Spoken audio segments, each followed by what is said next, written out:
I've got something a little different for this episode as we talk about gear. We're living in a very exciting time to be a filmmaker. Today, an industrious filmmaker can build a powerful production package of equipment for very little money. But where do you begin?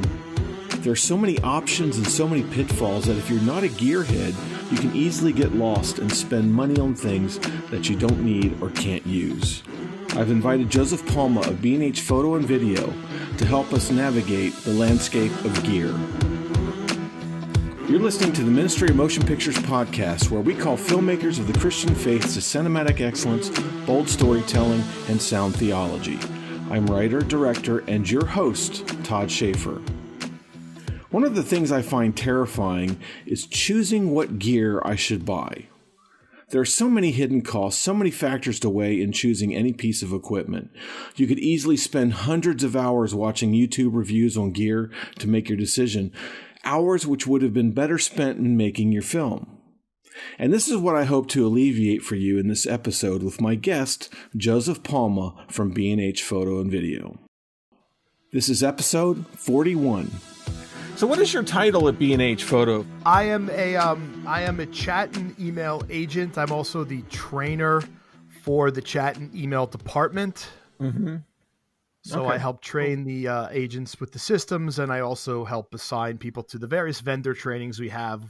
A lot of people come through B&H to show us their gear so we can sell it to the customers, and I help coordinate sending the various people from my department to those trainings. Okay, good. So the scenario that I posed you, imagine I walked into the B&H store and I tell you that I'm making my first low budget or micro budget feature film and I need your help buying the gear that I'm going to need on the production. I might not be a professional, but I'm not somebody just screwing around on YouTube doing interviews and tutorials. I don't want to make a feature film with a cell phone. This is a serious endeavor for me. So I want a good image, good sound, and I want to be able to sell my film online. But here's where I need you to come in and help me out. I don't have time to scour reviews on the internet. I don't have a whole lot of money. I want to buy wisely, which means I don't want to spend money on items that aren't going to last long, either because they're not very durable or because the technology is going to be obsolete quickly. And I don't want to buy things that have a lot of fancy bells and whistles that I'm never going to use. I'm also going to need to know what gear I'm going to need that I may not have thought about, because I don't want to get on location with my actors and find out that the batteries for this camera I have are only lasting 15 to 20 minutes, and then I need 5 more to finish out the day, or my storage is maxing out with my 2K high-res recording format. Mm-hmm. So I'm here asking you, help me out. What kind of package? Can you just take away the mystery for me and just give me something that I'm going to be able to make a good film with? So that's the scenario that I posed you with. And you've done quite a bit of research to get this package together for me. And I'm surprised that it's just over $5,000 for the total package that we're going to go through right now. So I guess we'll start with the camera. Yes, that's the place to start. And so based on what you said, I decided to go with the Pocket Cinema Camera 4K. Mm-hmm. It's 4K, which is nice right off the bat. Yeah. And it has a lot of the great filmmaking features. It records RAW for somebody who's going to go in and do their post-production, do their color correcting after the fact. It's 4K. It's got a nice big screen on it, which I like. Yeah. I think that's a nice thing to have. And it's getting really, really good reviews for this product. It's got a really great rating. It's well made. It's like a little tank, the little thing. So I really like this camera, and for the price, the price is fantastic. And that's one thing with a lot of the Blackmagic stuff in general, is their prices just tend to be really fantastic for what they do compared to a lot of other products. So that just seemed like the no-brainer to start off with for a filmmaker on a micro budget. The Pocket Cinema Camera 4K is great. Yeah, so it's $1,300. For a few hundred more, you could get the 6K that's got the Super 35 sensor rather than the 4.3 sensor. Yes, and it's an EF mount too. Yeah, it's a different mount. Yeah, that helps. Maybe there's a lot more EF lenses out there. So that's one thing that you could consider if you went up to the 6K. But just trying to keep it on that micro budget, the 4K is really good. And there's a lot of MFT mount stuff that's out there right now too. And if somebody is going to be adapting lenses, MFT is like the mount you want, just because of the flange distance and the mirrorless. You can have a lot more adapter options in the future if you have somebody who happens to have EF lenses or has PL lenses. There'll be more adapter options for someone down the line. Whereas if you Mm-hmm. get an EF mount camera, you're EF basically. Mm-hmm. Good. You're not going to be adapting that to other things. So that's the one reason why I like that camera Yeah. for this scenario. Right. No, it's a great camera. I think it's a fantastic choice. If you move along to it, another thing I like is the next thing. The first thing is you mentioned about media. I like that the camera has the ability to go to those portable SSDs that are coming out now that are inexpensive Oh, to okay. give you fast media. So I chose the Wise 1 TB. Uh-huh. It's on their list for most of the Kodaks. I believe it. I believe if you needed to, well, Blackmagic has an updated list on their website, and they update it as drives come out. But this is on their list. 1 TB drive. You can get a 2 TB drive, two Mm-hmm. terabyte drive if you wanted to up it a little bit. But I like the 1 TB. I liked it. It comes with the mount. It comes with the mount already with the shoe mount. So there's a way that you can rig this up. You don't have to buy an additional piece if you don't want to rig the drive Okay. onto the camera. Oh, nice. That's very nice. So how much So do that's I just need one of those, or should I get a couple of those? I mean, you're probably going to want to get multiple of them, or if you're going to be on a shoot and you're going to offload, but Mm-hmm. you're Okay. probably going to want to get more than one. Yeah, I mean, for sure. that kind of goes with any kind of drive situation, but I put just the one on there. But yeah, you're probably going to Yeah. get either Okay. a 2 TB or Probably multiple smart to one go with a one terabytes terabyte since for if sure. something goes wrong with it, you're not losing 2 TB of stuff. But then it's also easier to offload 1 TB, Yes. quickly. And then if you had two of them, then you're just rotating them. Yeah, I mean that's the thing to consider, and it's kind of a thing I've always thought too. I actually, before I worked at B&H, I was a wedding videographer, and I like Oh, to, okay, good. yeah, I like to, there's always bigger storage, but I'm always leery of bigger because of Yep. what you just said. If something goes wrong, and we hope nothing ever goes wrong, and these drives are tested and they're high quality, but that's something goes wrong, or heaven forbid you Yes. lose it. It's not the worst thing in the world to have the footage spread out over a Right. multiple That's drives as right. opposed to losing everything. Yep. So that's one I thing to would agree with consider. that. Good. That's one thing. Now the next thing I talked about lenses. There's Yep. so many lenses. I mean, it's ridiculous the amount of lenses you can go with. But I like Sigma. I like some of their stuff, and for a micro budget, that's what I went with. I went with the Sigma. We have a kit that has a 16, a 30, and a 56. These are their contemporary lenses that they make for the smaller mirrorless cameras, and I went with that. They are photography lenses, and I know there's a lot of cinema lenses out there, but the less expensive stuff tends to be brands like Rokinon or Mikey, and they're nice, but I think the Sigma is a little higher quality, even though they're a photography lens. So maybe you'll get a little bit of a nicer image out of them. Yeah. So Well, that's it's a why I good kind of, pack. It's a good deal yeah. for the package of them. Three of them for $1,100 isn't bad. No, it's a good kit. It's a good kit, and it's good ranges. 16, 30, 56. The crop factor on that is about 1.9. So Hmm. you're in there with good ranges as far as what you'll need for a film, something wide, something medium, something a little telephoto. They could always add something more telephoto in the future, but just for your base, like what you need, a 16 and a 30 and a 56 is a really good starting point, and three lenses. So that's a really good starting place to start. Yeah. So what's the difference between the photography lens and a cinema lens? So photography lenses they're meant for photo cameras. So they're going to have the manual. They're going to have I'm sorry. They're going to have autofocus is going to work with the photography camera, and they'll work with like the one touch autofocus on the pocket cinema camera, which is a nice little feature. But you don't Hmm. want to rely on autofocus with this camera. It's going to be a lot Right. more manual focus, which cinema should be anyway. Yes, um, for sure. that might be a different philosophical discussion, but when people talk about cinema, it's, Yeah.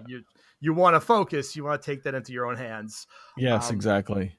but they're gonna also not gonna have the gears on it for putting a follow focus, Hmm. things like that. Whereas if you get the Rokinons that would be in the same price point, they'll have the gears on them, a declicked aperture as you go. Mm. But I think that, sometimes you got to look at different tools for the job, and I think these are nice quality lenses for the price. Oh, So even good. though they may be photography lenses, they're not cinema lenses. A real cinema lens that's on a Rokinon, they start getting a lot more expensive, thousands of Mhm. dollars, more than the camera itself. So Right.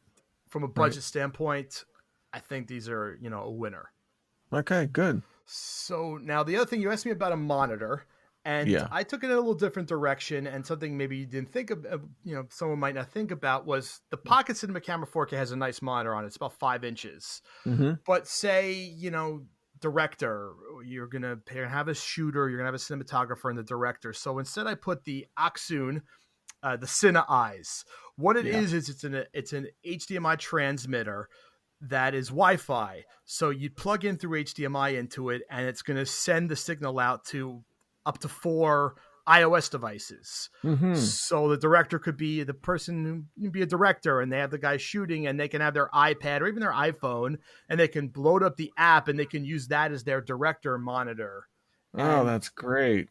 if you have, and it can go to 4 devices, so even if the set gets a little bigger, and maybe you happen to have a shooter and a director of photography, I'm sure more on a micro budget you're probably going to have just the director of photography is going to be the shooter. But even if you, for one reason or other, had multiple people on set, you're going to have 4 iOS devices connected to this. That's So pretty four cool. Yeah, so poor people can watch it on their phones, and it has a battery in it. They have a less expensive model which doesn't have a battery that you'd have to plug in through USB. So I put the model that has a charged battery in it. So one less thing That's to great. consider. Yeah. No, that's a good idea. I like that. Yeah, it's something different, and I think that's one of the nice things I like about the Pocket Cinema is it has that big monitor. So Yeah. some people who might be on a budget might look at like a mirrorless camera or DSLR, but then they rig it up with a bigger monitor. The Pocket already has a nice monitor, so Hmm. maybe look at a system for the director more so than Cool. the camera person. That's great. Um, Moving on now, batteries. I did something really. This is a really inexpensive solution for batteries. There are lots of different options for batteries. Went with very inexpensive solution, which is this Indie Pro L battery plate. It's just a little battery plate that takes a Sony L battery or an NPF style battery, which are much bigger batteries than the LPE6 the camera uses, so they probably last a lot longer. It's really inexpensive. It's probably the cheapest inexpensive thing you can do as far as a battery with this camera. Hmm. But it's Wow. probably going to last 4 or 5 times longer than just that LPE6 that would go in, which is a Right. very small battery. Okay. Cool. You'd probably want at least 2 or even 3 of the NPF 975 batteries just to Uh-huh. be good for a day. But I put one on there, but it's a pretty inexpensive solution. That's why I went with that one. We have other ones though. We have V mount battery systems that they can wire that they could rig up if they wanted to. But this, as far as something that's really inexpensive, Indie Pro Tools, it's pretty good stuff. Hmm. Yeah, and it clips right on the top of it, or right on the Yes, cage, wherever you want to have it, and just pop it in and pop it out. yes. So, and that one, I believe, I'm pretty sure it has the the plug. It's not a dummy battery either. If I remember what I'm looking at, No, it's a plug. Yep. it's a plug, yeah, which is another reason I like it. The dummy battery is not a bad thing, but I do like the plug, just having a plug as opposed to opening up that battery pack and having a Right. dummy sticking out of it. So Hmm. that's why I like that one too. It Yeah. does have the plug. Yeah. Good. It gives you more flexibility. So, and then after that, rigging, I like Small Rig. Yeah. Small Rig's the company that's been around for a while. We started selling them within the last couple of years, and their stuff is it's amazing how good their stuff is for how inexpensive their Mm. stuff is. I put the half cage on there. They have full cages as well, but I think they're in the middle of a design change because I think a lot of the full cages we have now they were new. They weren't in stock quite yet. Okay. So I put one of the half cages because they're always churning out new cages and new designs, small rig. Okay. So this half cage is just So the I put body. It doesn't come with the handles or any of the other accessories. No, Yeah. it doesn't. But the one thing is good about small rigs, they're very modular. So pretty much most of their handles will fit on it, or they have a bunch of different handles. I gave you the tripod mounting kit. Now that is got 50. It's basically a 15 millimeter rail block. So you can have the 15 millimeters for follow focus, for a matte Oh, box, for things like okay. that. That's cool. So you just pop the cage on top of the rail block, and then I put a couple of their foot long rods on there. Right. If you wanted to, you could add a handle to that. We have handle options, or you even have side handle options and top handle options. But just to start with the cage, the 15 millimeter rails, and then as far as inexpensive from there, Tilta came out with some really neat stuff. They came out with a really neat follow focus. It's wired, and they came out with their matte box. I believe they're called Tilting. That's their new little brand, which has some less expensive options. They both have a follow focus and a matte box. They're both $99, Oh, cool. and they're really nice and they're very popular. The price is good, but they're also made pretty well for the price. Are they metal or plastic? They're probably a nicer quality of Yeah. plastic. I would put it like a nicer composite of Mm-hmm. plastic. But they're not going to be metal. They're going to be like a higher Okay. quality Cool. plastic. I gave you a tripod, and it's an E-Image, the EK60 AAM EK60 AAM. It has about 17-pound load capacity. Mm-hmm. As far as a more inexpensive tripod, it's a very nice one. Yeah. No, it looks nice. I like the legs. Yeah, no, it's a nice tripod.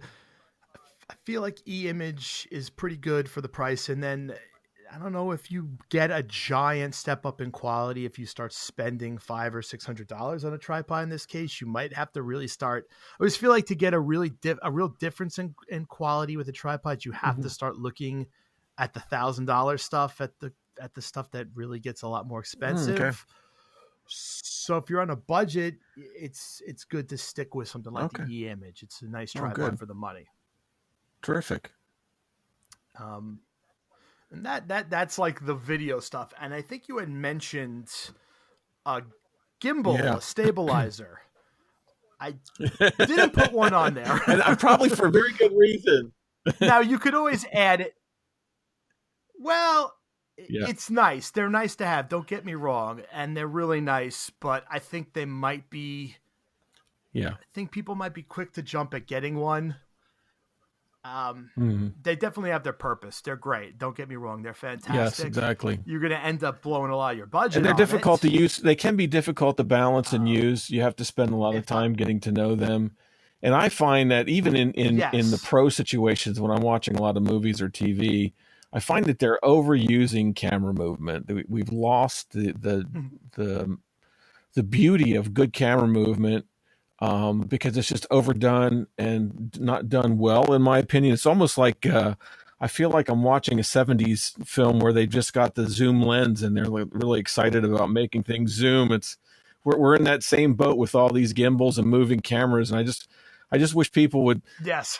just get a tripod, put the camera on the tripod, and leave it alone. Just frame it nicely, and Yes. use your film grammar and understanding of how to tell a story with locked images before you start moving crap around. No, I totally agree with that. And I've had this conversation with people. They say I'm going to do this or that, and I have the camera. What do I need? What accessories do I need? And do I need a gimbal? It's like, well, how long you've been doing this? Oh, I'm new to this. Well, then you should just get a tripod. Yeah, because a steady shot is the best thing. It is the best Steady shot. thing. It totally is. Yeah, it's just you don't understand how great it is to have a steady shot. And as you get more advanced and you want to do some stuff and you want to have the moving shots and you want to learn and you want to pick up and you want to improve, then that's the time maybe you get a gimbal. And I do tell people a lot of times you just don't pick that They're great. I mean, we have a lot of great options: Moza, Zynutech, Ronin S. Great options, but not without a learning curve. Yeah. They and people think that you put the camera on there, you turn it on, and it works. It's not that simple. You have to. It has to be balanced Right. perfectly. Otherwise, you're putting strain on the motor, and you're going to drain the battery, and you're going to Yeah. break it faster. It's got to be balanced perfectly, and that can take a little practice and patience. I've used on my own one myself, and you've got to really sit there and like inch by Yeah. inch make sure it's perfect. So if you're just starting out, a tripod is a better way to go than worrying about getting those Yeah. running moving shots. But it has a place. It definitely does, and there's options out there. But I it has a place. Yeah, it does have a place.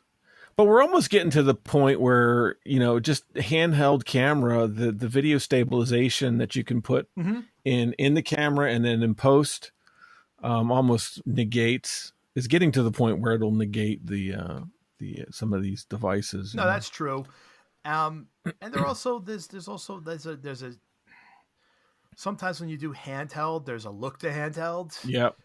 You want to have that little bit of that shake, that handheld look, Mm-hmm. which actually was a thing in Yes. filmmaking, to have Yep. that shot that's handheld that you could tell is handheld. Mm-hmm. So there's that too. So I was watching a preview for one of these webinars, and they had a guy sitting in this nicely lit room, very beautifully lit, and the cameraman is doing the shaky cam, and he's just sitting there, and I'm going, why is there a shaky cam on this guy when he's just sitting there? There's no motivation for it. It's so distracting. yeah. You just think you just get a tripod and you fix that. Yeah, no doubt. I mean, that was a choice. They didn't want the tripod. I'm sure they had one. They just decided not to use it. It definitely happens. Yeah. Um, so that's where we are with the video stuff. And then I went a little further, and you'd asked about lighting. Yeah.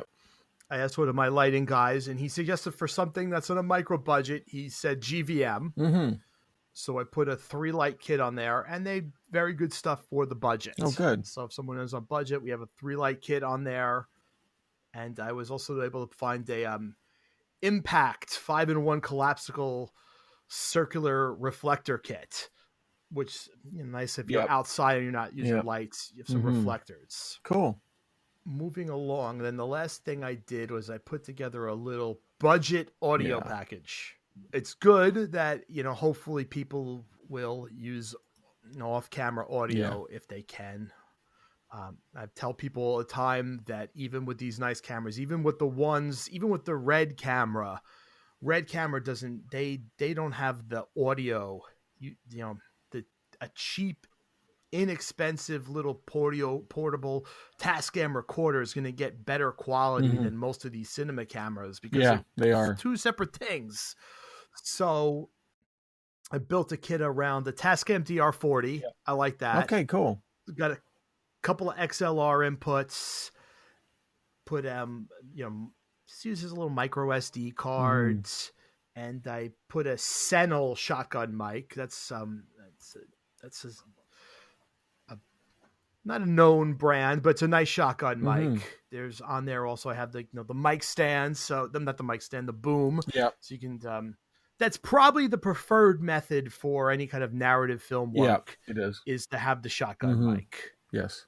So even as you get down there, I put a Sarmonic. Now we have this cool kit for a Sarmonic lav setup where it has 2 lavs, 2 wireless lav mics that could be mic'd onto somebody, and then it has the XLR outputs that they Okay. could plug into the Tascam instead. Mm-hmm. But that might be something someone doesn't need. That Sarmonic unit is more than all the other mic stuff I have on there. That might be something to leave off. Because in reality, the big thing would be the shotgun mic. That's going to Right. be the main thing I know for most filming like this. Right. But there might be opportunities where you can hide a mic on someone. So I Yeah. put a couple of wireless on there just to look at that too. But the shotgun mic's the thing, I Yeah, think. that's the The main most important workhorse, but thing. this is nice for those specials where you need it. But it would be nice, you have the Tascam, you have it. It's a nice little unit, Mm-hmm. and then you can have this shotgun mic boom pole on there, and you aim and you go, and you get your audio Right. that way. Now, what is your opinion about the Zoom H6? The Zoom H6, that I like Zoom too.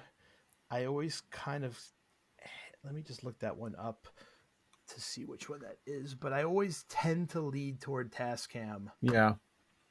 just because they're a little bit more affordable. They Yeah. tend to be anyway. No, the H6 is very nice too. Yeah. That's the one that has the modules on the top. Yes. So that's a nice one too. And I think they have a shotgun module, don't they? Yeah, they do. They I don't do. know how But effective it is, but yeah, that's the thing. Those are nice. I mean, those are very nice to zooms. yeah. And I like the different swappable modules on the top. But for a budget, Yep. which was my goal, Yes, for sure. This will get the job done. yeah, this will get the Tascam will get the job done for the budget. And I know it has its own little decent mic on there as well. If you were in a pinch, you could technically use that mic that's on there. It's not the worst. Yeah. I mean, obviously, you'd want to probably stick with the shotgun mic. Um, and the other thing that's interesting is, yeah, that one right now is a good deal we're running on that one. It's normally 179. We have it for 109. Oh wow, that is a good deal. I mean, that could change. I Yeah. mean, deals come and go, but that's a really good. That's what attracted me to that one. It's a nice one as it is. Yeah. Usually almost $200, but that's a really nice one. Hmm. Yeah, Tascam's been around for a while. They tend to be very durable as well. Yes, and that one has really good reviews. If you look on our website, Yeah. I'm looking at it now, 602 reviews, and there Four and a has about a half. 4.5 star rating. Uh-huh. So that's a really solid one. That is. Yeah, so that's very solid. Tascam. When I was in doing weddings and I do my off-camera audio, a lot of times I ended up gravitating towards Tascam away from Zoom at some point. Yeah. Not that they're bad, but they're just a little more affordable, and I like to save money. Yeah, for sure. And this one looks like you could Yes. fit it in your pocket, whereas the H6, you're not going to fit that in your pocket. Oh yeah, no, the H6 is a lot bigger. And then we have other ones too. I mean, we have the ones that are more like boxes, but I went with this because it just seemed like for the value was just you can't beat that. Yeah, sure. That's great. And that's pretty much that's the kit. That's great. $5,000 and you can go make a feature film. Yeah, I think so. Absolutely, absolutely. You'd be ready to go. You know, you still have to buy the computer to edit it on. Yeah, that's true. But you know, maybe we'll just assume you have that already. Yeah, But yeah, no, for sure. this is definitely a nice kit to get you up and running and get you out there shooting. And if anybody had any questions, they could reach out to B&H, and if they wanted to swap out something or they have something existing, Yep. it's a good idea for them to contact you guys to make sure that the stuff is compatible that they have Yeah, with they their can do your other that. We get products. lots of questions all the time, and that's what we're there for. We have our chat department. Yeah. Phone lines are opened, but we have lots of ways for people to reach out to the experts and talk to us. I've bought a lot of stuff from you guys over the years, and whenever I need some advice about some compatibility or what would be a good idea for a lens for this kind of situation or whatever, you guys are really prompt, and you've given me lots of great options Well, I'm to happy to get hear that. stuff We in. try. Yeah, yeah. That's what we try. You also often have some used equipment for sale, which I've noticed. I actually bought a camera from you used, which I've been very happy with. So there's Oh, also cool. What other ways I to, used. yeah. What did you get, if you don't It mind me was asking? I got the Sony A7S2. Yes, that's a great camera. I like the Sony stuff. But you know, I didn't go with that for what you're talking about because that it's good, but um, you know, it does. There's some things maybe that a filmmaker might want that some of those mirrorless cameras don't have. Yeah, I purchased that for my wife because she's a photographer and Right. she wants low light stuff. So Yeah, no, that's perfect for yeah, that. That's hmm absolutely perfect. It's great for video too, but the stuff like the Pocket Cinema camera has it has the raw recordings and it has the DCI. It's just, not just UHD 4K. It has the widescreen 4K and yeah, 4K at 60 frames per second, not just up to 30 frames per right. second. Lots of different things that something like the Pocket has that mirrorless Sony doesn't have. Even though there's I love the mirrorless Sony. I have a couple of them myself. I have a friend who is over in the Middle East, and they have a ministry, and they do a lot of video, and they're all Blackmagic. You know, the Oh, wow. Blackmagic camera that, you know, if you're in Jordan or Syria or whatever, they send them a Blackmagic camera to go do their stuff, and that's their baseline. Oh yeah, no, that's definitely one of the hottest things is Blackmagic, and we do have a lot of house of worships that ask for them. The switchers, a lot of times, I mean, they can't be beat as far as what their prices are for the switchers, and they make good stuff, and they look good too. That's important. All right. So Joseph, thank you so much for your time and all this work. My pleasure. Thank you for having me, Todd. Yeah, it's been a pleasure. Maybe next year we'll do this again, and you can update me on some new stuff. I'm looking forward to it. Happy to help. All the gear we talked about and a few more items can be found in the show notes of this episode. And if you have any questions, you can always contact B&H Customer Support for guidance. Since recording this episode, I've started to update some of the gear my boys and I use. I have one son in film school and another boy in high school who's following in my footsteps. We started with a Canon 7D many years ago, then we moved up to a Sony a7S II. But just recently I've bought a Blackmagic Pocket Cinema Camera 4K as Joseph recommended. I found that a lot of camera reviews are made by YouTubers and run and gun videographers who work on volume-oriented productions, shooting wedding, real estate videos, and local advertising. These videographers have different needs than what I'm looking for. They need smaller video files, and they don't have the time to do a lot of work grading footage. They tend to favor cameras with image stabilization, autofocus, and other bells and whistles, and prefer to work in a 10-bit log file format that gives them some latitude to grade the image in post, but not as much as in a RAW format. The needs of a filmmaker making a feature film are different. The feature filmmaker is concerned about image quality first and foremost, and the Blackmagic Pocket Cinema camera natively shoots in a RAW file format that has a wide latitude for grading in post. So if you're in the market for updating your current gear package or you're just starting to get serious with filmmaking, I hope this podcast has been helpful. You can find B&H Photo and Video on the web at bhphotovideo.com. Thank you for joining me on this episode of the Ministry of Motion Pictures podcast. You can find us on the web at ministryofmotionpictures.org.